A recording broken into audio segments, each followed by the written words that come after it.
Hello, and welcome back to another episode of Gain, Grow, Retain. For today, we have Lauren Culbertson from an organization called LoopVOC, based here right out of Charleston, South Carolina. We had the opportunity to announce a partnership with LoopVOC here recently and got to sit down with Lauren to really dive into how they think about voice of customer programs within B2B software companies. Their product really centers around trying to loop voice of customer data back into decisions that the organization are making and really driving action upon what they're hearing. So we enjoyed the conversation with Lauren, got to dive into a couple of areas that she's really passionate about, and just really enjoyed the time that we got to spend with her. So we're looking forward to doing more with LoopVOC here in 2020, and excited to hopefully bring that product into a number of our relationships with our clients. Welcome to the Gain, Grow, Retain podcast. Welcome back to another episode of Gain, Grow, Retain. Today with us, we've got Lauren Culbertson, founder of LoopVOC with us. So we're going to dive into a number of topics that surround voice of the customer programs within B2B SaaS companies. So first and foremost, Lauren, welcome to the podcast, and appreciate you taking some time out to be with us today. Yeah, great. Thanks, Jeff. It's great to be here with you guys. So I think the natural area to start is really maybe around LoopVOC and how you kind of decided to start the company, because I think that's naturally going to progress us into, where is a gap in voice of the customer programs today? Yeah, absolutely. So I spent my career in product marketing, and I was working at a company that was going through a major transformation from a legacy software company moving to the cloud. And as a product marketing leader, one of my primary responsibilities was staying on top of customer needs and making sure that they were responding well to that change. At the time, we were really used to using these big, heavy market research studies to listen to our customers. And in the world of SaaS, that just was too slow and expensive to make sure that we were responding to customer needs as they were changing. So we knew then that something had to change. So we started to listen in on the places where customers were already giving us feedback, places like CRM notes, sales calls, support tickets, online reviews. And while this provided a more comprehensive view of the feedback, it still was so overwhelming because the volume made it impossible to understand the full picture in real time. And that's really the problem that most SaaS companies are facing today. Traditional market research is dying. Customer feedback is growing at an overwhelming pace, and we are more than ever competing on our ability to respond. And so Loop was really created to solve that problem and provide SaaS companies with a way to listen, understand, and act on feedback from their customers by tapping into natural language processing to pull out the gaps that customers are telling you that you have without having to manually read through every piece of feedback. And the result really is to help companies use real feedback from customers to drive revenue growth and empower their employees to actually solve problems that are coming up. So that's a little bit about Loop and why we're here. Yeah, no, it sounds obviously like you, in your position, just found the hole that was there and tried to go fill it with a product of your own. So when you mentioned a couple of areas, right? And maybe we can start with the listening part of voice of the customer. And now I think when you look at what some organizations are doing or talking about or saying, they might be saying things like, oh, it's, listening might be too hard, or there's too many areas where I need to be listening. Like, how do I do those well? So like, how do you start thinking about just almost like gathering all of this information to start with? Like, I guess how should a sales call or somebody from sales make sure and capture some of the feedback notes from there? How do all of these pieces of feedback really turn into kind of digestible data? Yeah, it's a great question. And I know you guys probably have experienced this too, working with SaaS companies, but I've had a lot of interactions with companies, big and small, over the past year. And one of the hardest parts about that listening phase and getting together all the feedback is the cross-functional collaboration. And that problem kind of stems through all parts of VOC. And without that, it's really challenging to have a successful listening program. But the listening phase of voice of the customer specifically relies on your functional areas coming together to provide those sources of data. A lot of times, when I'm starting out talking to a company, Loop uses online reviews. and we'll often be talking to the customer success function and leaders of that department. And there's an immediate bad thought about online reviews, that they don't own that, it's marketing, and that's not good feedback. Well, if you look at the online reviews, it's actually extremely insightful because it's customers that are also filling out NPS surveys that might be going deeper into an issue that they put on a survey, and it's not just marketing fluff like they could have thought, but it's really valuable feedback. And that's an example, it goes on both sides of, do you trust your salespeople that they're having good calls? Do you trust your marketing colleagues that they're getting good online reviews? And really coming together to co-own and bring that feedback into one place. You have to have that cross-functional collaboration to make that work. And I think the biggest onus of that is really on leadership. I've seen the most successful companies that I've worked with have a top-down initiative that makes voice of the customer a priority. I'm curious, Jeff or Jay, if that's something that you guys have seen too. 100%. I was actually going to ask you that, the same kind of question, right? But yes, I just responded to a LinkedIn comment sometime this week, and one of the points in there was, if you don't have a C-level executive that's championing it, you might as well not really do much with it, because you're not going to get a whole lot of traction around it. We've worked with some customers specifically who have great people with great experience in CX on the ground, actually doing surveying, collecting data, but when they haven't found a way to get the executive team energized around what it can mean for the business, we find it not adopted or halfway adopted, and sort of therefore almost like a waste of energy. So I'm curious, as you guys go into your clients or your customers, you're entering through the marketing department first, it sounds like, but then you're quickly expanding. So are they bringing the customer success team or the product team or other teams to the table? Are you finding that you've had that sponsorship as you're working with your clients? So it's a lot harder for me to bring that together if there's not a initiative from the top. That's for sure. And I think that for some reason, marketing and product tend to naturally have worked close together in the past. And I think you'll find the same for product and customer success. But it's like marketing getting customer success, or customer success getting marketing. I think those two functions are still kind of figuring out how to work together in a really effective way. And so when I go in and talk to a company where they are all already bought in on the need for voice of the customer, it's not treated like an ad hoc initiative that marketing is running or that success is running. It's treated as a priority that everyone's accountable for. When I go in and it's not treated as a top initiative, it usually is a less impactful use case, because it's all the issues that are being identified are focused around things like go-to-market, pricing, product, and the service and delivery model is almost ignored. And I think there's a huge opportunity for bringing everyone together to make sure that the whole business is being looked at and improved on a weekly, daily basis.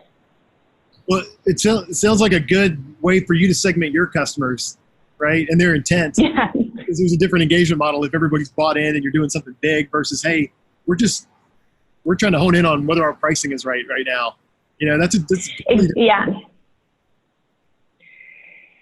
Yeah, that's exactly right. And so here's the thing. So I feel like, I don't know if you guys have seen this too. I'm sure you have, but I feel like I've seen a lot after October is like event season, and everyone's coming out of these customer experience conferences and they're really jazzed up about voice of the customer, and it dies quickly because it's not a priority that's set by leadership. It's like an idea in their head, and then it runs through. And I feel like where that excitement dies out is people think that in order to make voice of the customer a priority, you have to have assigned headcount to it.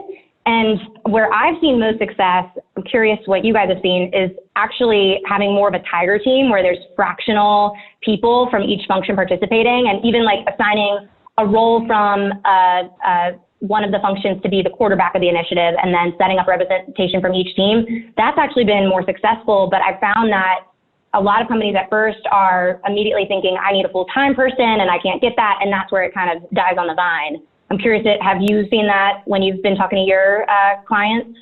Yeah, actually, and I think the thing that keeps coming back to in my mind too when I start thinking about SaaS, I mean, Jay always likes to say this, and I think, we've adopted this as well, is SaaS is the ultimate team sport, right? There has to be, Yes. everybody plays their role across the organization. And I think what's something that keeps happening in SaaS and that we see particularly is the fact that there is no more such thing as just like something happening in one department. Like everything affects everything else. So it's not like, back to your point, right? Like marketing can't just have a way that they respond to feedback in their own little silo, and product can't just have product go learn everything in their own little silo, right? There has to be this layer of like, we're bringing together all these cross-functional leaders or people to have kind of the larger initiative at stake. And I think that comes back to kind of customer-centric and customer-driven outcomes as being kind of the forefront of some of these businesses. I think oftentimes we see that as being part of that championing process. Is, are they really thinking about the customer outcome as being kind of first and foremost in the back of their mind? And part of that means laddering up like a voice of the customer program that pulls in all of these different groups to have a feedback loop and a process that really goes across everything, right? It's no longer just marketing responding to online reviews. It's marketing responding to an online review, trying to tie that to an actual customer where the customer success manager can respond. And then we can go back into email campaigns and try and close back all of these loops so that there is kind of multidisciplinary or multi-departments that are getting involved. Yeah, now that Absolutely. I will add that where we see companies doing this really well is that they've got a program management function that's helping drive it on a consistent basis. It doesn't have to be full-time headcount, to your point, Lauren, but there's something that we often work to set up with our clients called a customer strategy team, and that's where you have a certain subset or the entire executive team come together on a regular basis, review metrics that are current about the customer experience, whether it's NPS, CSAT, internal metrics that tell you how we're performing on just standard quality metrics of delivery. And then they set priorities for CX across all the departments, right? But the thing that's helpful there is to have somebody that schedules that meeting, who makes sure all the data is pulled together. Like, who's going to do that work? It's either going to be the CX people or the voice of customer owner in marketing, or you could have a customer success operations or some other kind of role that's just pure program management behind it. So we've seen that work really well to augment, like, that every department has a role, but somebody's got to be the quarterback. I don't know if you've seen that. Absolutely. Yeah, absolutely.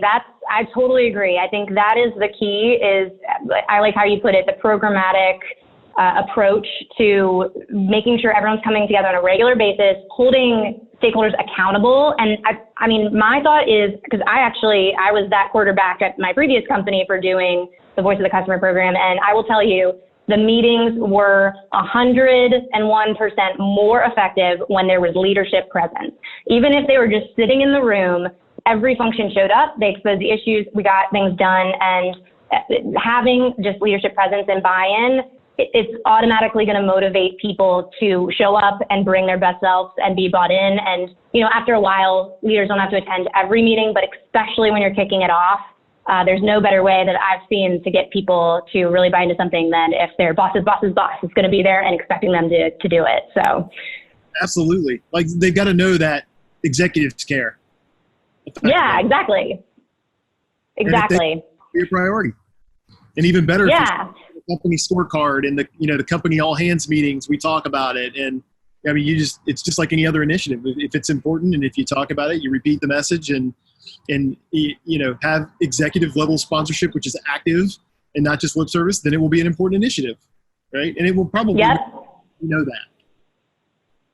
Yeah, one thing I'm curious your thoughts on is, I was thinking about this recently, just because, I mean, when you talk about the biggest gap in voice of the customer, I believe that it is in the action of data. I think companies are getting better at listening. They're getting better at pulling out problems, but the action is where it starts to fall apart. And I was thinking about why that is. And I think it's this issue we're talking about with just holding people from all these different functions accountable.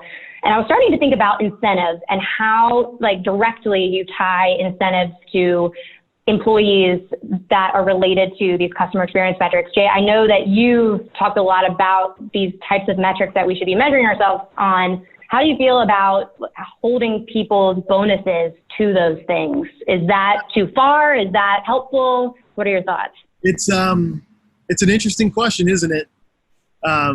We tend to think in terms of what people get measured on and comped on, they will tend to do. I think there's a lot of data that suggests that people pretty quickly learn how to game those plans, Yeah.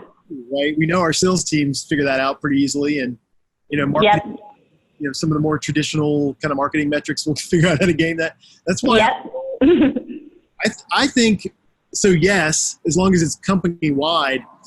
I think it's actually, the way to actually connect the dots is sort of back to this idea of program management. Not only do we program manage the listening and the deciding what needs to happen, but also providing support for teams to change process, because that's hard to do, right? Hey, if our onboarding process is busted, right, and we've got to make some changes there, how do we go systematically do that? If we have an implementation team who's doing the client onboarding that's got 40 or 50 people on it, which some of our clients do, like, how do we, it's a big change, right? If I need to go change the order in which things happen and train a team. So I think, yes, metrics are important, and I think you can probably comp on some of these things, but I think it's probably just as important to have the right organizational structure there to help drive change across the various departments and process and make sure that gets codified into the organization.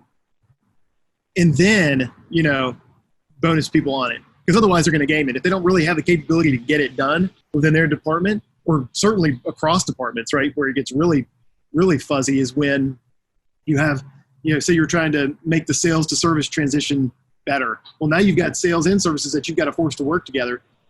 How do you make that happen if you're in services, or if the support is in sales? So it's a long answer to your question, but I think comp could work. But more often, I think the problem is not compensation. It's providing the supports to get these change management initiatives done. Yeah, you're totally right. And I've been talking to a lot of companies about the difference between closing the little loop with customers, like responding directly back to a customer who had a problem, and closing the big loop, which is aggregating all of these problems and shifting strategy, like onboarding strategy. And I think you're spot on. It's so much about the programmatic approach to getting people across functions to trust each other, expose problems that are in not just their function, but others, and then solve them together. And it's hard because I think SaaS companies are used to a very functional, siloed approach where, going back to what Jeff said in the beginning, it's like, it has to be a team sport in the world of SaaS. Like, you can't get upset if your renewals manager is identifying an issue in how you're positioning the product and marketing. Like, if that is shown to be a problem and customers are responding to it, like, you have to take that feedback and you have to fix it. So I think that's exactly right. Yeah, I love it. Your executive sponsors then have to create the safe space for that to happen. Totally. You can't have people getting in trouble if they're not hitting a metric. It's like, hey, how do we jump in and help each other? There's a lot of that, right? Especially between product, customer success, sales, marketing, everybody. Product, yeah. It's like you have to put the politics aside. It's really like, politics aside, you are democratizing the way that you're collecting feedback, and it's no longer the loudest voice in the room gets to dictate the strategy. It's like, we have to trust each other, listen to each other, and we expect you to expose issues to each other, which is hard for a lot of companies to move to that. Yeah, one of the things I'm interested to dive into for a minute too is, how do you decide when you're listening, how do you decide what's trustworthy or not? I think we often get asked, and this goes back to one of the earlier points you made, right? You kind of have to have trust in the organization that your sales team is having the right conversations, but how do you think about that, right? Like, in your mind, is every piece of feedback kind of on an equal playing field, or do you have to find a way to kind of read into, what can I give kind of credence to and what can I not? And I know that it probably becomes a slippery slope, but I'm just curious, in your experience, if there's a way to kind of help bring that to the surface, because I think that's a question that we get asked often from our customer success teams. Is like, oh, can I really trust what that salesperson is really telling me the right feedback, or can I really trust this review that they just left? So how do you think about maybe like the reliability of what we're getting when we're listening to customers? Yeah, this is a great question, and I'll first say the answer really depends on the type of business that your company is doing. So if you are a SaaS company and the majority of your customers are large enterprise customers, then yes, understanding exactly who is giving the feedback is important, because you're high touch and every piece of feedback has context that you might react differently. If a larger, more loud customer says something than a smaller customer, that you might not have as big a revenue impact. More often, I think companies have a transactional side of their business. It might not be all of their business, but companies that have a lot of customers, it's important to your point, trust the feedback sources that you're getting. But I think what can really help make sure that you're getting the right insights out of the feedback, because you don't want to look at the results of all of your feedback and think, well, it's probably just this one customer that always has these issues, because that tends to rabbit hole people into not trusting the feedback data and then not doing anything about it. I think you have to have a bias toward action and trust like it's good enough data. But what can help with that is segmentation. So if you can look at, here are the issues that my sales team is telling me, and here are the issues that my customers from MPS are telling me, here's what they're saying on online reviews. If they all say that your analytics feature or your platform stability is a problem, then yeah, it's probably an issue. Now, if your salespeople keep telling you you're losing due to pricing, but you're not seeing that in any other channel, then you might question it and say, okay, that seems like it could be a few noisy salespeople, and drill in to see if it's really a problem.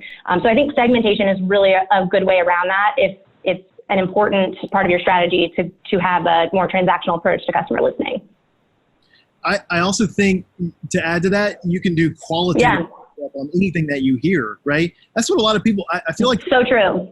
This part, it's like, yeah, we might have gotten 1,000 responses from customers telling us something.